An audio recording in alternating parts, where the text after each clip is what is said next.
Luana y Paulo. Luana, ¿cómo que está se sentindo? Acabou a conferência. Acabou a conferência, eu estive participando mais ativamente nos GTs e nos eixos relacionados a culturas populares e tradicionais. Sou antropóloga, sou produtora cultural já há mais de 15 anos e tenho foco de atuação nessa área, né, das culturas populares e tradicionais. E felizmente já numa mobilização já de muitos, nem meses, anos, né, muitos anos juntos. E em dezembro estivemos na Chapada dos Veadeiros numa conferência livre temática das culturas populares e tradicionais, onde tiramos propostas prioritárias que foram contempladas? Felizmente contempladas, aclamadas e estão entre as propostas a serem levadas isso é muito bom. Política cultural. Legal. Então, estou super feliz, muito satisfeita. Que bom. E você, Paulo, foi contemplado com suas demandas? Então, nós criamos o Setorial Cultura Rock DF, né, ali em meados de outubro do ano passado. Conseguimos realizar a Conferência Nacional da Cultura Rock, inclusive envolvendo os 27 estados. Tiramos as nossas demandas lá, levamos para macro-regiões. Da macro-região conseguimos levar para a distrital, vim como delegado batalhando para a gente trazer essas propostas que é o reconhecimento do rock como patrimônio cultural do Brasil, essa questão do rock como cultura popular urbana. Então a gente conseguiu com êxito as duas moções que a gente mandou, fomos contemplados e a luta continua, né? Inclusive agora no seminário com a Secretaria de Cultura, onde a gente vai brigar por mais espaços aí, porque o rock tem uma relevância histórica não só muito grande em Brasília, mas no Brasil, tendo em vista que o rock, né, o único país do mundo a ter o Dia Mundial do Rock é o Brasil. E isso é uma coisa que eu venho defendendo dentro das minhas escritas nas moções, e a gente defende isso com toda a propriedade porque a gente tem argumentação comprovada historicamente. Rock and roll é cultura, certamente, né, Paulo? Exatamente. Luana, e agora? O que sigue? Agora cada um volta para sua casa cheio de emoções, né? De emoções, afetos renovados, esperança renovada. Porque isso é uma coisa que eu tenho comentado, né, com alguns dos participantes, o pessoal da cultura popular. Muitas vezes as políticas culturais nos fazem nos desmobilizar como movimento social, coletivo, nacional, e nos torna competidores de recursos. Então é muito importante esse momento da gente estar junto, da gente se reconhecer nas nossas diferenças, mas como um coletivo coeso, que temos os mesmos objetivos, os mesmos desejos, os mesmos sonhos para a cultura no futuro. Então isso é uma coisa que me mobiliza bastante, estarmos juntos aqui, trocando afetos mesmo, nos vendo, comendo juntos, trocando momentos e substâncias, nos faz família. Legal. Paulo, a gente se vê no seminário agora, né? É isso aí. E reforçando o que a Luana falou, né? Eu acho que a gente tem que batalhar para todas as linguagens se encontrarem e trabalhar de forma democrática esses editais. Porque aqui não é um reality show que a gente tem que ficar disputando o espaço, não. Pelo contrário, a gente tem que fazer uma política pública conjunta, sim, para a melhoria da cultura como um todo. Paulo e Luana, obrigado. A gente se vê. Taina Wolf, como que você está? Estou bem. Fale de seu pequeno filhote, esse seu último livro. Cheiro de Jambo é um livro que eu publiquei de forma totalmente independente. São contos e os temas desses contos são variados. Eram textos que eu tinha guardados, eu juntava os meus textos, tinha interesse em publicar algum dia. E aí durante a pandemia em 2020, eu me organizei e fiz essa publicação. Foram só mulheres envolvidas no trabalho. Primeiro eu chamei uma amiga que fez a revisão dos meus textos. Depois dos textos revisados, eu chamei uma menina para diagramar e uma outra menina fez a arte de capa. E aí quando esse material ficou do jeito que eu queria, eu fiz a ficha catalográfica e mandei para impressão. É uma leitura bem prazerosa, eu acho. Trabalho cooperativo mesmo, né? Sim. Eu participo de um coletivo de escritoras mulheres, um coletivo que se chama Nós as Poetas. Junto com esse coletivo, eu participei de 3 publicações. Esse é meu único livro sozinha, o único livro que eu publiquei sozinha. são 3 publicações de poesias junto com o coletivo Nós as Poetas. Tenho o Cheiro de Jambo e estou preparando uma publicação de poesias, um livro que vai se chamar Ilhas. Legal, legal. E aí, você está na conferência? E aí, participou de algum debate? Assistiu a alguma discussão, alguma mesa? Conte como foi sua participação aqui. Eu só cheguei a partir de ontem e aí eu assisti ontem a mesa da Margareth Menezes, mas eu não participei dos outros dias da conferência. O que você achou da ministra? Maravilhosa. Maravilhosa.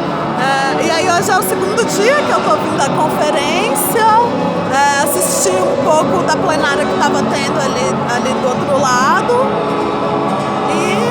e é isso. Fala para nossa audiência, contatos, redes sociais, se querem interagir com você, se querem comprar seu livro, como que faz? Meu livro pode ser, ele só é comprado comigo, só na mão da autora. Muito bem. O meu Instagram é Wolf Tayna. Wolf com 2 Fs, Tayna. Eu posso mostrar aqui, você consegue filmar? Não, tudo bem, você já falou, eu já filmei, as pessoas vão te achar. Sucesso, boa conferência, Tainá, e estamos esperando os próximos livros, tá bom? Obrigada. E aí, como está se sentindo no final dessa conferência? Como que foi? Sensações, Alcimar? Raul, eu sou delegado da área da literatura e a gente conseguiu avançar com algumas questões, né, referenciais para o setor. Principalmente a proposta de mudança de percentual na cultura, né? Então a gente aprovou o que era sempre 1%, chegou a 2%, não é o ideal, né? Mas a gente preferiu pôr a 2%, porque os deputados têm a capacidade de ampliar, de reduzir, enfim, de dialogar. Reduzir a gente não quer, mas que seja ampliado. Além disso, né, na área da música, conseguiu avançar com a questão da organização nacional da estrutura da música. Eu esqueci o nome que a gente botou. Instituto Nacional da Música. Isso foi importantíssimo. Nossa, os músicos estão dançando num pé só. Exatamente, porque você consegue aglutinar os espaços, muitas vezes para quem não tem capacidade de mídia. Claro. Porque a grande mídia pega lá as pessoas, né, que já estão com visibilidade, os nossos pequenos, que produzem uma cultura muito, muito bacana, produzem muita música, produzem muita arte, produzem muita técnica. Aí a gente fala, mas eles são pequenos às vezes na divulgação, mas na produção cultural são gigantesccos. Como é que eu vou falar que soma isso, né? Não tem como. Como é que eu vou falar que os bois do Maranhão são pequenos? Meu Deus. Como é que eu vou falar que os blocos de carnaval que tem no Sul são pequenos? Não são pequenos. Eu vou comparar com as escolas de samba do Rio de Janeiro e de São Paulo? Não, essa comparação não tem que existir. E a diversidade? O que você achou da diversidade desta conferência? Porque tem sido mais avançado que a gente pode ver enquanto a massa humana. Muito bacana. Se a gente for falar da diversidade, a gente pode ampliar um pouco o recorte. Eu vou falar da diversidade, mas a gente teve uma acolhida tanto para os povos de matriz africana, tanto para pessoas pardas, as pessoas pretas estavam bem representadas e os nossos irmãos da diversidade, LGBTQI, APN+, estavam bem representados. Em todas as artes, em todos os eixos, você via o pessoal lá se colocando, via o pessoal representando aquilo que é importante para eles. Porque não sou eu que vou definir o que é importante de valor para eles, né, o meu amigo Raul. Mas o que eu preciso fazer é respeitar e fazer com que, porque ele tenha direito de apresentar sua arte, sua cultura e fazer a sua construção. Da mesma forma, nossos povos de matrizes, nossos povos originários, né? Os índios, muito os forte ciganos, nessa conferência, né? Muito forte. A presença deles, nunca sei. Me diga, Alcimário, por que na literatura a gente não consegue avançar como avançaram na música, por exemplo? Por que é tão difícil os escritores e o resto da cadeia produtiva que está destruída? Por que é tão difícil a gente conseguir logros comunitários, digamos?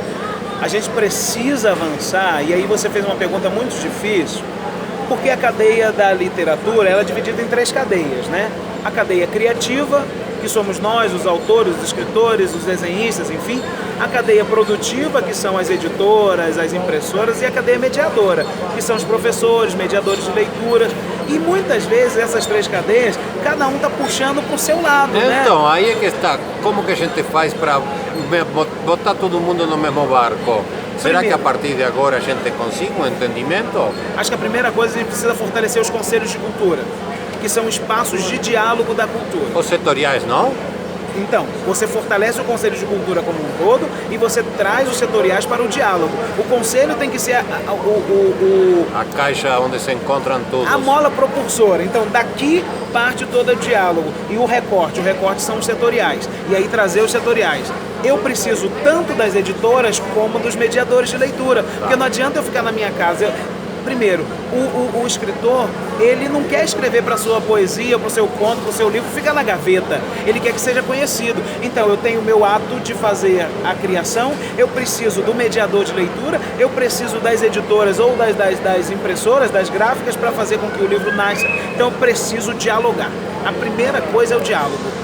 Eu não posso fazer com que a minha arte ou o meu segmento seja exclusivo do diálogo e não tem ninguém que diga assim, eu represento a literatura. Não, a literatura é forte, é pujante e ela é amorfa, né? Da mesma forma, eu não posso comparar o escritor do Sul com o escritor do Norte, ou com o escritor do Nordeste, enfim, eu não posso fazer isso, eu não posso fazer essa denominação, aquela arte é maior, aquela arte é menor. Então essa amorfabilidade tem que ser representada. Com o quê? Com o direito de fala. Eu posso discordar daquilo que você fala, mas eu tenho que te dar o direito de fala. Isso é mais importante. Alcimário, você está satisfeito com a atuação do Conselho Regional da sua cidade? Conselho de Cultura? Como tem sido? O Rio de Janeiro tem sido bem coeso. Isso tem sido importante. Mas por que está coeso? Porque a gente tem feito formação. Os nossos conselheiros não simplesmente chegam e acham que o conselho é coisa que, eu agora sou do conselho e eu faço o que eu quiser. Não, você é representante de um segmento, você é representante de uma política, você está ali para representar e para transformar, representar e apresentar aquela política. Então, por isso que o Conselho Estadual do Rio de Janeiro, apesar, todo o conselho tem suas dificuldades, suas brigas, cada segmento quer puxar orçamento e farinha para o seu lado, mas o Conselho do Rio de Janeiro tem formação. E além disso, a gente dividiu o estado em todas as regiões e cada região tem o fortalecimento do seu grupo, do seu nicho. Então, apesar, muitas vezes, de não ser conselheiro, mas você tem diálogo com o conselho referencial, tanto do setor quanto do território.